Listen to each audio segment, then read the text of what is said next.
Boulder Agility-tiimistä. Valmistautui 126 Pulu, 127 Elvis ja 129 Mii.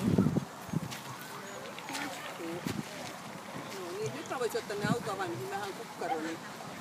Evelina ja Tira teki kirkkaan johtoajan tällä hetkellä. No, suoritusaika oli 33.07.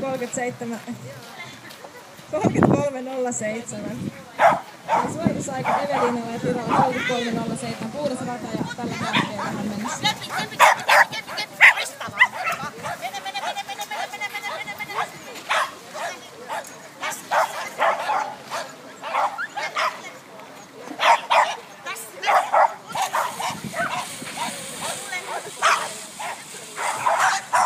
Häjykin kohtalossa oli toi putkien välissä oleva hupsi, minkä Häjy kävi nappaamassa matkalla, mutta muuten kannustetaan Häjy maalle ja sieltä tulee kovaa iloisesti.